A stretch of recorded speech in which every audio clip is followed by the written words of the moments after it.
blood. I'm a member of the blood gang. You know what I'm saying? When I was in Atlanta, I was running hoop around. I've been gangbanging since I was 11 years old. I've been fighting my whole life. I've been knocking out since high school. Soulja Boy, you ain't from the hood. No. Ain't no hood. Who the fuck? Who gave you permission, man? Dead home. Who the fuck? Stop it. Stop it. You ain't battle tested, Soulja. To get to where them talk how you talking, you got to die. Ain't through a punch. You ain't known for being gangster. You can't get to where you at now, gangster, when you came out Ewing. When Soulja Boy dropped his viral hit Crank That in 2007, he shot to stardom practically overnight. The song was everywhere, and it seemed like Soulja was set to be a global sensation. He caught the attention of industry veterans, and everyone thought he was going to be the next big thing. Soulja Boy, I win it. Why me crank it? Why me roll? Why me crank that Soulja Boy? That Superman? That Soulja's special. He's a young artist that's going to turn into something extremely different from what you thought he was in the beginning of his presentation, because he's growing up in front of you. But like with any artist, the fame started to fade, and instead of working on his craft like some others have done, Soulja Boy decided to take a different path, the gangster route. Rather than improve his music or evolve as an artist, he started lying for attention and tried to switch up his entire image, attempting to present himself as a hardcore gangster. finesse, flex, flex, flex, flex, flex. Hit the block and run up a check. Don't play, get at these with. Unfortunately for him, this move didn't work out the way he hoped. Instead of making him look tough, it just made him look like a joke to most people. If the general public saw him as a clown, you can bet the real gangsters in the streets thought the same. The OG Crips and Bloods didn't respect him at all, and they called him out on his nonsense more than once. I want to remind Soulja Boy, you ain't got no mother op. Nothing about you was street. Let's go back over your career. You got rap rivalries. You ain't got no opposition. Why am I mad? Cause I'm a real live power. I put in work for this. Couldn't be no money. Crip neighborhood to go beat somebody up or rob some pistol whips. Soulja Boy, you ain't from the hood. No. Ain't no hood. Who the fuck? Who gave you permission, man? Dead home. Who the fuck? Stop. Let's take a closer look at how this all went down. When Soulja Boy first came on the scene, his music was fresh and different. It wasn't filled with the typical themes of violence, guns, and women that dominated the genre. He brought a fun, lighthearted vibe with tracks like Crank That, and that's what made him stand out. But things took a sharp turn on July 15th, 2008. That day changed everything for Soulja Boy. 4 masked men broke into his home, and Soulja had to defend himself. The details around the incident have always been a little murky, but according to Soulja, he ended up shooting one of the intruders. To the front door. I hop out, I start shooting. Bow, bow, bow, bow, bow. Shot the bow, bow, bow, bow. After that, he couldn't keep up the carefree, kid-friendly image he had been known for. The experience had a deep effect on him, and it changed his whole perspective on life. His music reflected this shift, and he began to show a more aggressive side. For a while, this new approach seemed to work. He dropped more hits like Kiss Me Through the Phone, Turn My Swag On, and Pretty Boy Swag. And between 2007 and 2010, Soulja Boy was still riding high in the industry. Baby, you know that I miss you. I wanna get with you tonight, but I cannot be. But the music industry can be brutal. It lifts you up when you're on top, but the moment you stop hitting those same numbers, it spits you out. That's exactly what happened to Soulja Boy. As his popularity started to dip and the hits weren't coming like they used to, the industry began to move on from him. Instead of going back to the drawing board and focusing on his music, Soulja made a choice that backfired. He decided to completely reinvent his public persona, shifting from catchy dance tracks to rapping about guns, women, and violence. He wanted people to see him as tough, a real street dude, but it just came off as forced and inauthentic. One of the most embarrassing moments during this phase was when he tried to visit the gang territories to prove he was one of them. Instead of earning their respect, he ended up getting humiliated and came dangerously close to getting hurt. In 2017, Soulja Boy found himself in the middle of a beef with Chris Brown over Brown's ex, Carice Tran. What started as shots fired back and forth on social media soon escalated into something bigger. And that's when Soulja began boasting about his supposed street affiliations. Now, Soulja was born in Chicago, spent a good part of his childhood in Atlanta, and later moved to Mississippi with his dad when he was 14. So when he suddenly started claiming ties with the Fruittown Peru Bloods in Compton, everyone was confused. Nobody had ever seen Soulja Boy as a gang-affiliated rapper, so this claim felt like it came out of nowhere. Blood, I remember the Blood gang, you know what I'm saying? When I was in Atlanta, I was running hooping around. I've been gangbanging since I was 11 years old. I've been fighting my whole life. I've been knocking out since high school. Trying to prove his street credibility, Soulja made the bold decision to pull up in Fruittown territory, but things didn't go as planned. He tried to make a show of it, walking up to a guy on the street and putting his arm around him like they were cool. But the dude wasn't having it at all. He shoved Soulja off and the two squared up like they were about to throw hands right there. For a moment, it seemed like the situation was going to explode into violence. Luckily for Soulja, it didn't, and he walked away without getting hurt. Hey, what's going on, man? Hey, say Soulja ain't from the hood. They say Soulja ain't from the hood. Oh, yeah, that's like me though. What's happening? Nah. Claiming gang ties on social media is one thing, but pulling up in the hood like that was a whole different story. Soulja could have found himself in serious trouble trying to prove something he wasn't. And of course, the real OGs in the streets saw right through his antics and called him out for it. They dragged him, exposing him as a wannabe. Soulja Boy, you ain't from the hood. No. Who the fuck? Who gave you permission, man? Dead home. Stop. But even after being publicly humiliated, Soulja Boy wasn't ready to let go of his fake gangster persona. He thought that retelling the story of the 2008 home invasion would help him out and give him some credibility. On December 28, 2016, in an interview with DJ Vlad, Soulja recounted how he allegedly offed one of the people who broke into his house during that infamous night. To the front door. I hop out, I start shooting. Bow, bow, bow, bow, bow. Shot the bow, bow, bow, bow. He probably expected some praise or at least sympathy for being a real one who had to defend his home. But instead of gaining respect, the story backfired once again. No one took him seriously, and people quickly turned his home invasion story into a joke. That's when the internet exploded with the Soulja Boy challenge, where people started mocking the way he told his story, exaggerating his movements and imitating his tone. Shot.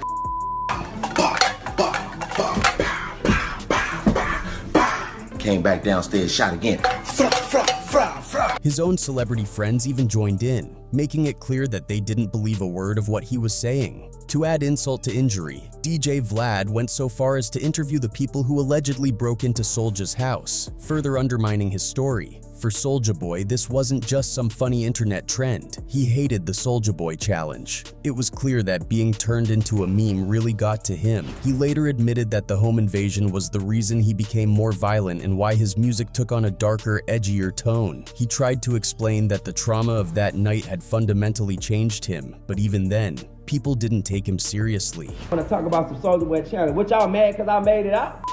My image, bro. I was rapping for the kids, bro. I never talk about I made music for the kids, bro. Despite everything, Soulja Boy couldn't resist feeding into the attention, even if it was negative. He continued playing into the trolls and becoming the internet's punching bag, all for the sake of staying relevant in the short term. But before all of this, Soulja Boy was just a humble kid with big dreams back in 2004, determined to make them a reality. Fast forward a few years and he was a Grammy-nominated artist cranking out hit after hit. He wasn't just making waves with his music, he was revolutionizing the industry by being the first rapper to truly harness the power of the internet to become famous. At the time, everyone loved Soulja Boy, but as the years went by, his meteoric rise started to wane. You could tell he didn't really know how to handle the decline. Soulja Boy grew bitter and began demanding credit for everything. He claimed to be the first rapper to do just about anything and everything. Started this internet. I started the wave. I'm the reason why these new artists get signed. I'm the reason why it's a Lil Pump.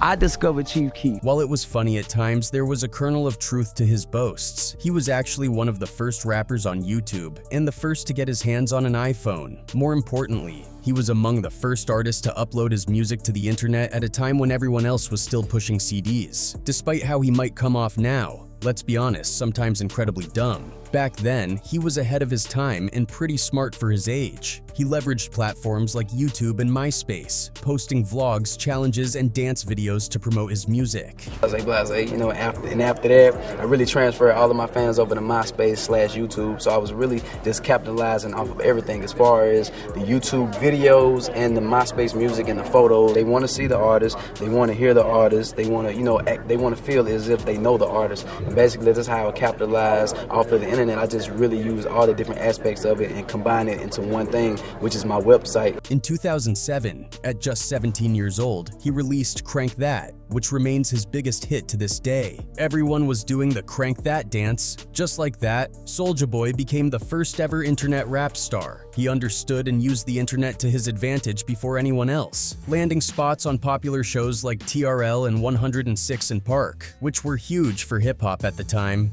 Around this time, Soulja Boy got into his first beef with an older rapper named Ice-T, who claimed Crank That was K-ing hip-hop. I apologize, Soulja Boy, for telling you to eat it just in anger. But as far as your music goes, it's garbage. Soulja clapped back in classic Soulja Boy fashion, but despite this feud, he stayed relatively positive and happy. But then everything started going downhill. What you might not know is that his career was almost destined to falter from the start. Back in 2008, when Soulja Boy was rising to fame, having a cool ringtone was the thing. Everyone was turning their favorite rap songs into ringtones, and Soulja Boy capitalized on this trend. This was a huge reason for his initial success. At one point, everybody wanted a Soulja Boy ringtone. But as time went on, ringtones fell out of fashion, and it made him look like a relic of a bygone era. People started to see him as one of those corny old-school rappers who was only good at being first to things. Respect for his music dwindled, even among his peers. By 2011, listening to Soulja Boy became a joke. When he dropped his third studio album, it only sold 17,000 copies in its first week.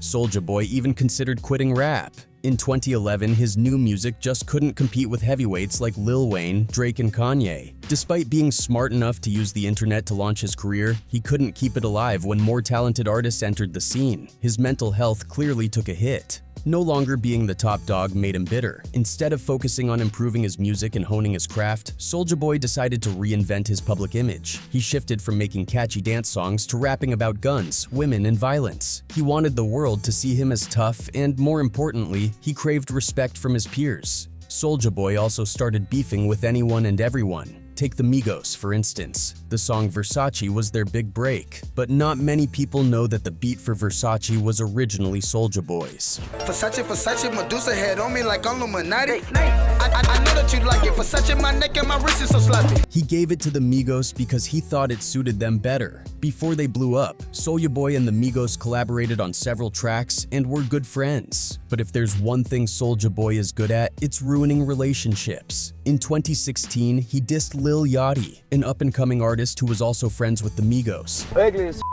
look like Twizzlers, boy. I snap bees out your head, you little.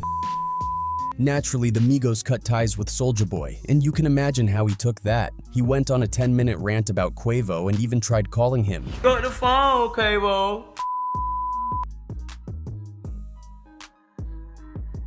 Although it was hilarious, it showed that Soulja Boy only thought about the short-term consequences. His career was declining, and the Migos were on the rise. It would have been in his best interest to stay on good terms with them. However, Soulja Boy didn't care about that. He destroyed their relationship by making a full diss track on them. He crazy. Fuck blow with the Draco. Unfortunately for him, no one took it seriously. All his threats and disses were seen as comedy. This was frustrating for Soulja Boy because all he wanted was respect, and he wasn't getting it. Instead of reflecting on his actions, he doubled down on his tough guy persona. By the end of 2016, the dance songs were gone, and Soulja Boy was portraying himself as a full-blown gangster. Soulja Boy went out of his way to prove to everyone how tough he was, but it backfired every single time. Get off me though. What's happening, bro? What you want? Nah. Hold on. What's up, man? Who phone is this? My brother phone.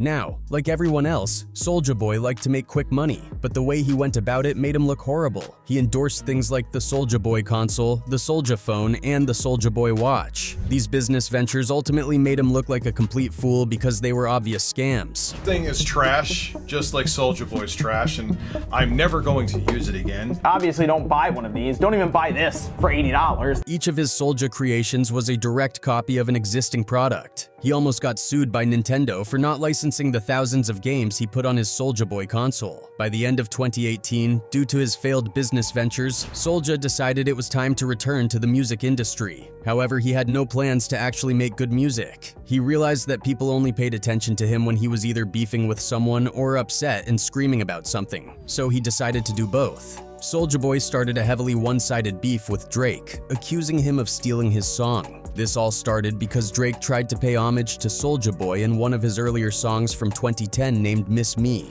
Tell me what's really going on. Drizzy back up in this thing, I'm ready. What's happening? Drake's line sounded identical to one from Soulja Boy's song. Hey, what's really going on? Soulja Boy up in this thing, I'm ready. What's happening? But at the time, Soulja didn't say anything because he knew it wasn't like that. But when he needed to claw back to relevance, he sparked a frivolous beef. My bar. He copied my whole Me through the phone. He copied my whole flow. Word for bar for bar. No, I didn't make. But like everyone else, Drake didn't respond. No one really responds to Soulja Boy because no one takes him seriously, and even he knew that. What Soulja Boy failed to realize was that in the music industry, it's all about relationships. You need to be liked by music executives, your peers, and most importantly, your fans. However, Soulja Boy consistently burned bridges and ruined relationships with people to regain relevance. It became an ongoing cycle. Soulja Boy would fall off and become irrelevant, then beef with someone to become relevant again. But this never included new music, and each time he came back, he only became more of a joke. He destroyed relationships and even lost the trust of his fans. Another thing Soulja Boy is infamous for is his wild lies. Back in 2011, a member of his management team, Shay Storm, talked to TMZ and claimed that Soulja had bought himself a $55 million G5 jet to celebrate his 21st birthday. Now, buying a private jet is wild for anyone, but back then, the G5 only cost $35 million. Apparently, that wasn't good enough for Soulja, because he allegedly spent another $20 million on custom Italian leather seats, 4 different bars, tiled floors, and Brazilian cabinets. When asked about it, Soulja told TMZ, "Hell yeah, I bought it." But it didn't take long for the truth to come out. Later that week, a spokesperson for Soulja Boy admitted that the rumors about him buying a jet weren't true. Some people tried to point out that it wasn't really a rumor since Soulja was the one spreading it about himself, but he just brushed it off and moved on to thinking about his next lie. Capping about a $55 million jet is wild enough, but then Soulja took it even further when he started telling people he secured a bag worth $400 million. In May 2016, Soulja hopped on Twitter and said, $400 million deal confirmed. I still think they lowballed me though. I was thinking 2 or 3 billion. At first, everyone was calling cap on him for the tweet, but then news broke that he actually had a deal with the World Poker Fund Holdings, WPFH. The WPFH was launching an in-flight gaming and gambling service, and they linked up with Soulja to help promote it. Their publicist, Matthew Burrs, said that using influencers was key for the company, and that Soulja Boy represents the best of the best, and they were already seeing the impact from his presence. Out of nowhere, it looked like Soulja had gone from a meme rapper to a legit businessman. The only other dudes in the game with deals like that were legends like Jay-Z, Dr. Dre, and 50 Cent. Even his haters had to give Soulja props for almost making $500 million. But in the end, it turns out he lied to everyone again. Just a few weeks after he flexed the deal, Burrs put out an article describing how crazy the lie was. They reported that WPFH only had a market cap of around $52 million, and they had actually lost $400K the year before. Soulja claimed that a company that was losing money and only worth $52 million was going to pay him $400 million somehow. Everyone started clowning Soulja and WPFH, so their publicist Matthew Burrs had to step in and narrow down the situation. In an interview, he explained that Soulja really kind of jumped the gun with that tweet and that the deal was capped at $400 million, but that was based on a forward-thinking valuation of the company. So basically, Soulja could have earned a maximum of $400 million if the company started raking in billions. Plus, Soulja didn't even get the money in cash. Instead, the company gave him stocks that were worth around $2.5 million. Charlemagne called him out on The Breakfast Club and asked him about the deal. Soulja tried to say it was all legit and that people could Google it. But when Charlemagne brought up that the company even said the deal was only worth a couple of mil, Soulja just laughed it off and said, millions is millions. The company said it turned out that it was just shares that were valued at 2.5 million. Same thing. Well, millions is millions, my baby. No, Soulja. Millions is not millions. Making a couple million is great, but Soulja got clowned like crazy for lying about the deal. Instead of getting on his grind and trying to make bigger deals, he just came up with another lie a few months later. In November 2016, Soulja posted a video bragging about his new $6 million penthouse in Hollywood. He did a walkthrough, flexing the place like he was on MTV Cribs. But it didn't take long for the truth about the situation to come out. It turns out that Soulja was just renting the spot on Airbnb, and the penthouse was only listed for $3.2 million. TMZ reported that he rented it for a year, but the owners were still looking for someone to buy it. But typical Soulja clapped back at TMZ with another video, brushing off the whole situation. Oh, he renting the crib. Oh, it's Airbnb. I put it on Airbnb so I can rent it when I go on the road and make extra money. Why y'all so mad? Y'all so mad? Y'all got a new crib? Also, Soulja Boy was clowned like crazy when he tried to get into the video game industry and release some knockoff consoles in 2018 and 2019. Even though everyone knew he didn't have any business in the gaming industry, Soulja hopped on social media in 2021 and claimed that he was the new owner of Atari, and he was selling his own gaming company for $140 million. We're gonna take Atari to the next level. Everybody go follow at Atari. I am now the owner of Atari. The official Atari Twitter account exposed Soulja for lying and said, "We know that CEO of Atari is a dream job, but that honor belongs to Wade Rosen." And that's when Soulja posted a massive rant and flashed a contract on camera, wanting everyone to believe that he somehow became the owner of Atari. But it turns out that his deal with them was that they would pay him in their Atari tokens, cryptocurrency, and a promotional deal. The Atari tokens weren't the only issue Soulja had with cryptocurrency. Back in March, the Securities and Exchange Commission charged him with illegally promoting cryptocurrencies without telling people that he was paid for the promo. Jake Paul and Lindsay Lohan got hit with the same charges, and all of them had to pay $400K in fines. Lying is nothing new for Soulja, but now he's out here sending death threats to random civilians too. A viral video went around where people on the street were asked if they'd rather get $250 in food stamps or have dinner with Soulja Boy. Everyone in the video said they'd take the food stamps, and the whole thing set Soulja off. He posted another rant after it went viral, but then he actually decided to apologize for his reaction. He went live and apologized to his fans in New Jersey for overreacting, but then someone said he was banned from the state, and that's when Soulja started making threats. See, look, I'm trying to be nice. He talking about you banned from New Jersey. Jersey, we'll come and blow that blow that that Sending death threats is usually a serious situation, but since Soulja has lied about everything else, nobody's taking him seriously on this either. He's had a wild career since he blew up almost 2 decades ago, but most of that has been him making headlines for all the wrong reasons. There's no telling what kind of story he'll start telling next, but it's clear that all the lying is the only thing keeping him relevant these days. It's sad to say this, but the man that once pioneered the whole music industry and had the whole world wearing Soulja Boy glasses is now looked at as a big old troll.